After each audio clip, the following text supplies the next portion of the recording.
Bismillahirrahmanirrahim. Kita punya trauma, entah itu fiktif, entah nyata, entah apalah. Kita punya trauma kasus Siti Jenar.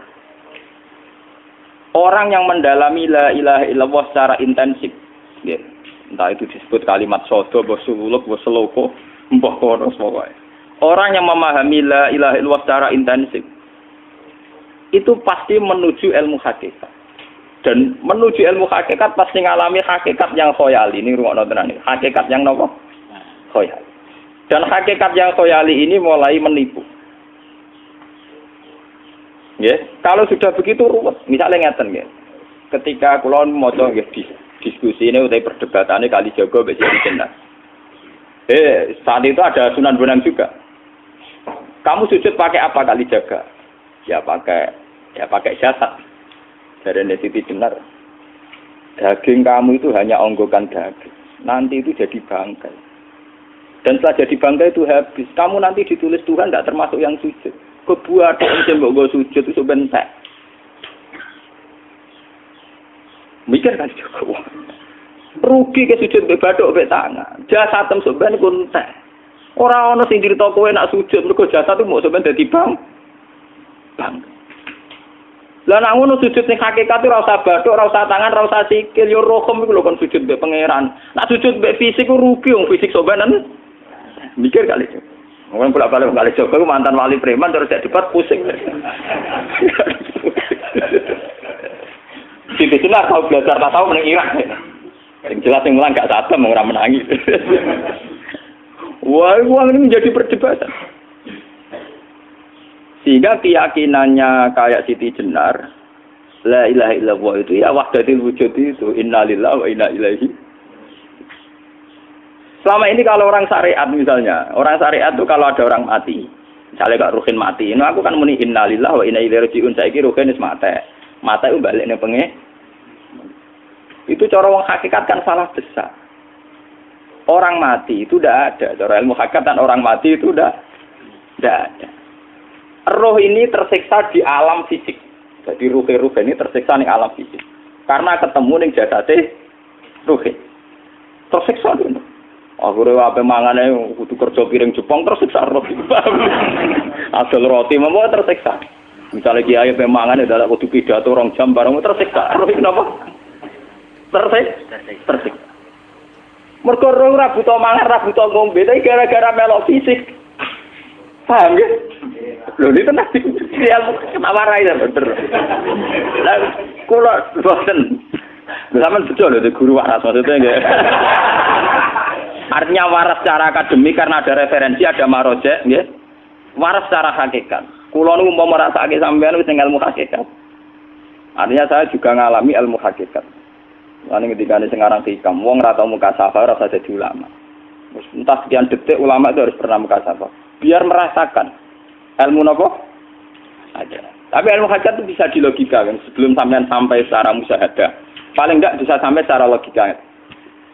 Manusia itu mulai Nabi Adam sampai sekarang itu kan punya roh dan roh itu tidak makhluk. Ya, roh itu tidak makhluk. Ketika roh itu diletakkan di jasad dia itu tersiksa. Karena ketika dia ke jasad fisik namanya mengalami keterpisahan dengan yang abadi. Dia ini ning jasad fisik tersiksa. Karena dia harus di alam yang kasat mata, alam mulki. Tersiksa. Ketika dia tersiksa, semelok ruhin, akhirnya dia mangane kangelan, akhirnya lesu mangan. Padahal roh gak butuh mangan, perlu dicatat roh gak butuh. Ya ora butuh gunung kidul barang, kan roh ora butuh rabi. Paham kan? Ya ora butuh putus cinta, ora butuh pegatan, ora butuh macam-macam. Paham? Tapi karena dia nemplek jasad sing butuh mangan, butuh rabi, butuh wedoan macam-macam. Akhirnya roh tersiksa. Suatu saat kalau roh ini dalam bahasa manusia mati, ini dalam bahasa manusia mati. Ini hakikatnya roh itu tidak mati, dia kembali ke habitatnya. Ini disebut innalillah. Kita ini dari awal ya dengan Allah. Wa inna ilaihi juga kemudian nanti kita pasti kembali ke Allah. Dan itu diyakini betul oleh orang wahdatul wujud. Jadi kalau roh mati itu ya tidak ada mati. Roh sekarang itu kembali karena sudah lama mengalami keterpisahan mergo melok fisik-fisik dan ono kerja dasinan. Ono nggo proposal ruwet roh ku melok. Paham itu? Kita di roh ku napa melok roh? Lah roh ya tersiksa aku ora butuh mangan, ora butuh proposal kok ngalor.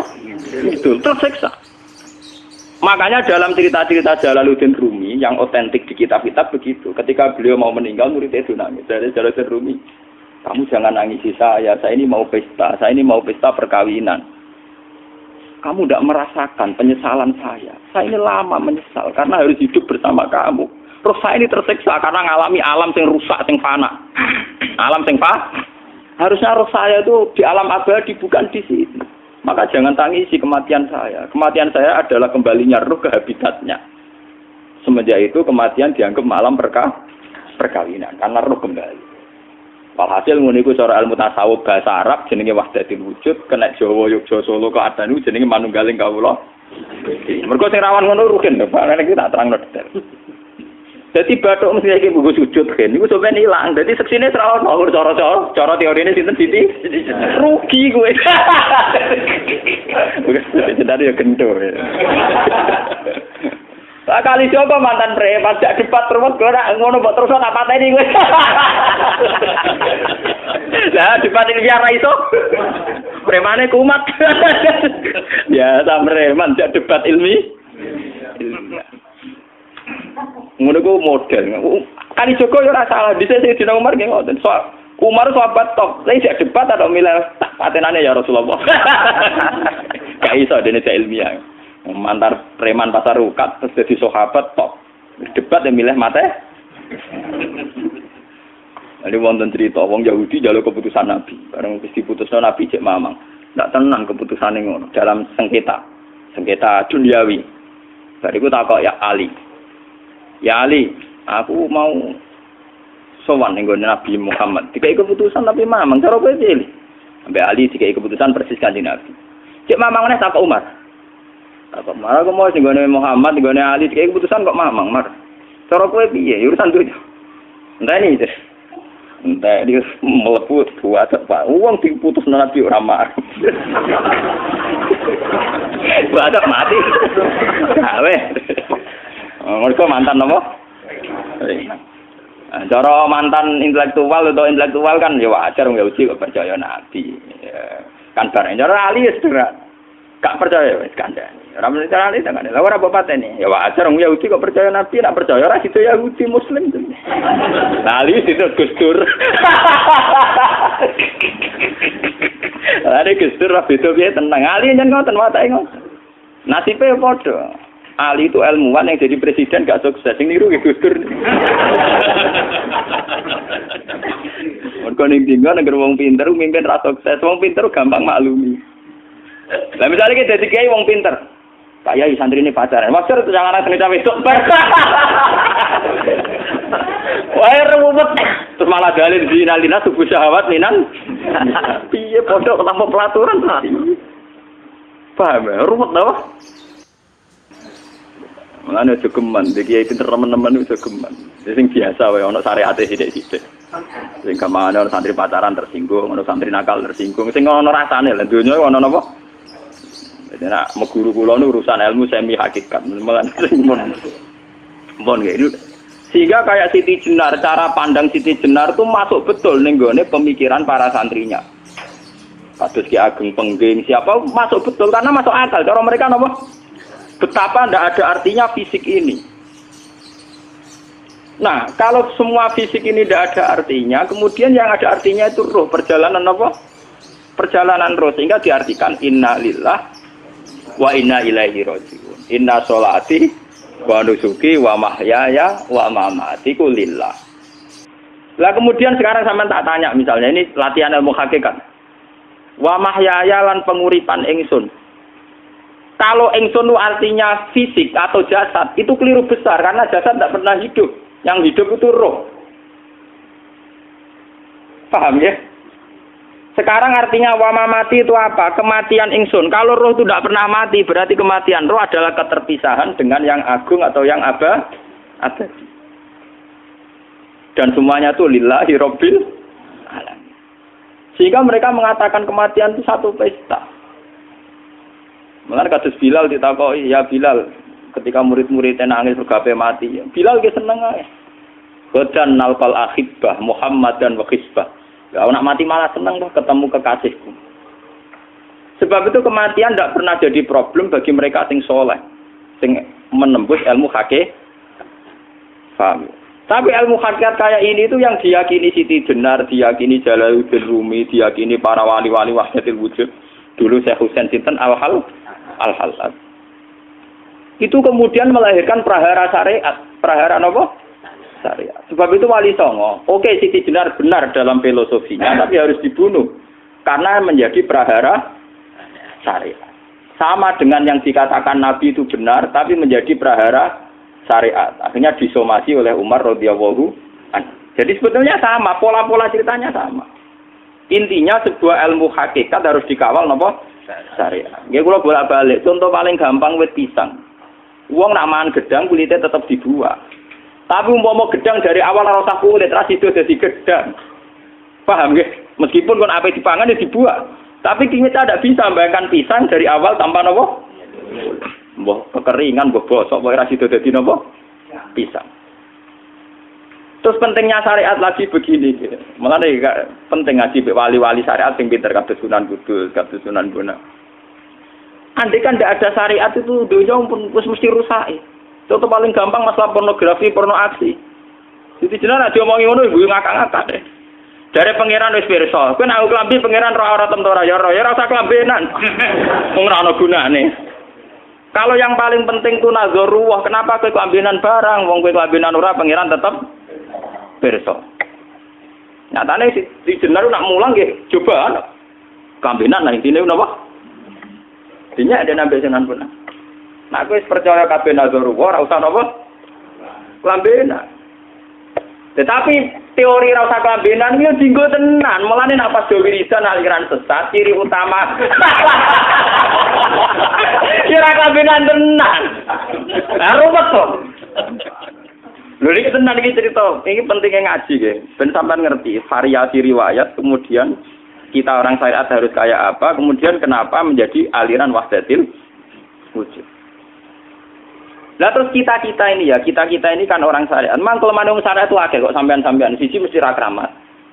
Modele ora di duwe bingung, ruwet. Urip wong syariat lho apa? Dineng bojo wedi, dineng tangga wedi, pengaruhe menurun. Pancen orang syariat itu banyak kriminal tauhidnya itu memang jelas. Malah kiai-kiai fikih nak ketemu kiai-kiai sing setengah jadah wedi mergo iso nebak atine. Ndekne meriang langsung. Sing kiai ora tau salat keramat padahal ngambungan wong. Sing dina salat pas waktu kok ora tau keramat. Wong ape buah utang tanggane keramat apane? Sing kono ngawur-ngawur sowan pirang. Meriang mulai wong syariat ngadepi wong hakikat napa? Mulane jogeman dadi wong syariat sing ngene iku bahaya. Nah kula mboten ngarah. Sampai dadi wong syariat sing ra keramat. Bahaya sekali itu bagi perjalanan agama. Kalau sering ketemu kiai-kiai yang terkenal keramat di Juwaduk tiang-tiang hakikat. Ditantang kanca-kanca kula wani, nah tantang aku tetep rawani kok. Mikir deh. Karena orang yang sama-sama ke jalur hakikat tetap punya alamat, tetap wonten sima fi wujuhi min asaris sujud. Cara pandangnya mesti sama. Kalau nanti ketemu murid, ya artinya yang ikut aliran Siti Jenar, dia ada sholat, ada apa, hidup di satu tempat gitu. Padahal dia bisa baca ihya. Dulu pernah mondok di Mekah, pernah di Irak. Ini ya meresahkan para kiai. Kemudian sebagian mereka minta saya suruh ketemu. Ya walhasil kalau ketemu pertama ya. Jenengan Gus Ba. Tapi zaman Rasul niku terperata arani muka sapa. Nggih biasa mawon. Kula ora usah kenal jenengan nggih kenal. Dadi kula nggih biasa mawon. Lah niku pernah ngajar-ajaran. Saya Gus ning donya tak enteni mau turu-turu ngenteni mati ngono Gus kok repot. Ijaban kula terus ya. Sampai jare wong hakikat wong ngenteni mati barang. Ya mati yo saiki iku. Ora usah ngenteni saiki padha-padha wis napa? Wis mati. Ya saiki wis padha-padha wis urip. Wis padha kabeh. Nah cara ilmu hakikat itu kan terus sama semua. Napa? Sama semua. Tadi makanya itu tadi. Kalau baleni malaikat, logika hakikat itu begitu ya. Roh itu ditiupkan oleh Tuhan ke kita. Kemudian roh karena ikut alam fisik, alam jasad, roh ngalami yang kita alami. Nggih. Ketika roh ngalami yang kita alami, dia tersiksa. Nah, ketika roh sudah terpisah dari jasad yang mengekang, yang memenjara ini, dia senang terus kembali ke Tuhan. Ini disebut innalillahi wa inna ilaihi. Lah jasad ini kemudian menurut ilmu hakikat enggak ada gunanya sama sekali total. hilang ditelan tanah. Lah kalau begitu jasad iki nak mbok agul-agulan, Gusti bathuk kula tak nggo sujud tangan kula ndi buktine tangan wis ra ono. Bathuk wis ora. Mulane dari Siti Jenar, hanya wali bodoh kayak kalian yang punya ajaran bodoh begitu. Malah rasupan terus. Mulane Sunan Kalijaga semangat kon mateni mergo tambah omongane glodro nduk ndi. Tapi yang enggak disadari Siti Jenar yaitu tadi. Inti dari ilmu hakikat itu kan tunduk sama kersane Tuhan. Kalau sudah tunduk pada kersane Tuhan, kalau kersane Tuhan roh kita harus di jasad. Dan wujud jasad kita ini juga karena kehendak Tuhan. Kenapa yang wujudnya jasad yang karena kehendak Tuhan engkau ingkari? Sementara wujudnya roh tidak kamu ingkari. Toh wujudnya jasad ya bi iradatillah wa bi masyiatillah. Wujudnya roh ya bi wujudit bi masyiatillah wa ira. Harusnya fungsi jasad juga harus kamu akui toh Siti Jenar. Wong sekarang kita punya jasad ya bukan karena kita, karena kehendak Allah. Kenapa kamu ingkari? Berarti kamu ingkari kehendak meneng Siti Jenar.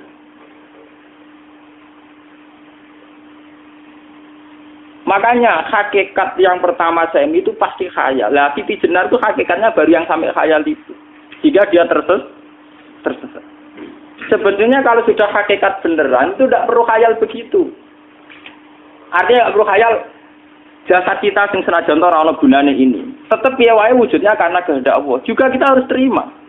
Apapun kekurangannya, apapun kenaifannya, ironisnya harus kita terima. Ini sebagai bentuk penerimaan kita pada masyiatil. Begitu juga keadaan roh kita sebagai penerimaan atas masyiatil. Meskipun ada teori-teori roh yang lebih valid. Lebih valid misalnya begini. Kanjeng Nabi itu suatu saat ininya terputus karena perang Uhud. Itu Kanjeng Nabi nggih dolanan drijine ini. Napa cara niki napa jari jemarine Nabi putus. Iki dolanan. Jadi Nabi sendiri kadang sering ngajarkan ilmu hakikat. Hal lagi illa usbun udmiyat wa fi sabilillahi ma la fi. Kowe ora trimo fisik, bentuk fisik jari jemari sing ditetir berdarah. Tapi nak kowe wis fisabilillah ayo wis balik ning habitatem. Sehingga kenapa para sahabat itu ketika dicincang, ketika putus tangannya, putus kakinya, sahabat yang usul ke ilmu hakikat itu malah senang.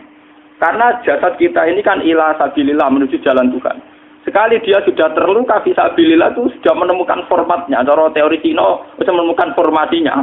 Paham gitu? Ora kok malah ngeluh itu berarti goblok nek ngeluh paham no? Paham napa?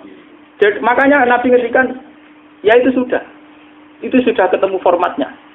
Ketika rohnya para syuhada nanti kembali ke Tuhan ya ketemu formatnya lagi. Itu disebut wala taqulu lima yuqtalu fi sabilillahi amma. Dia tidak mati sesuai formasi awal, yaitu roh kembali ke Tuhan dan jasad ikut mengawal. Nah itu Nabi kadang ya pakai ilmu hakikat begitu. Mulane kula bolak-balik matur, kula nunggis mulai umur 20 tahun napa pinten. Kula nu asline nggih gadah penyakit dan ekstrim penyakit saya. Sampai saat ini kula nak ngobatno ndak lebih 50% nggih karena saya tetap berpikir. Misalnya cara syariat kan berobat, tapi cara hakikat apa betul keberadaan saya di alam ini penting. Sehingga aku kepengen urip tak bela-belani ngantekan ratusan juta. Jangan-jangan penting mati ku timbang uripku. Lah nek ngono lha apa tak bela-belani? Entek ratusan juta. Jadi misalnya kita berobat ya mau ya dari nabi kan berobat ya berobat. Pokoknya kita Islam masih mau gerutu kadang orang paham. Sekali kamu mengamati dengan sisi hakikat. Lalu coba sekarang sampean pikir, coba sekarang nggak pakai logika hakikat, pakai logika syariat saja. Saya ini misalnya asetnya 10 juta, misalnya, saya punya aset 10 juta. Tapi misalnya aku rugi nawan atau dipengaruhi di masa depan sama nih, kalau kulo kan sangane cara teori di masa. Misalnya kulo rugen, artinya kere di duit 10 juta aset. Tujuan saya sembuh kan supaya aku iso sembuh sehat, engkau iso kerja untuk anak. Tapi karena saya sakit nanti operasi tidak 10 juta. Operasi tidak 10 juta. Wong aku repera mesti iso marisi anak.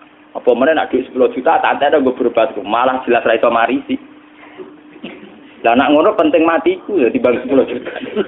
Karwan iso diwaris langsung. Sementara anak aku mari dibiayai 10 juta rong mesti mari 10 juta mesti entek. Artinya tidak ada jaminan kalau berobat itu secara visi ke depan lebih baik. Soalnya malah ngentekno donya nggak jelas akibat positifnya. Misalnya tetap lumpuh duwe teori loh. Bapak artinya apa? Teori hakikat tetap lebih benar bahwa hidup itu tidak ada artinya. Semua itu tidak ada artinya. Berobat apa enggak berobat semuanya tidak ada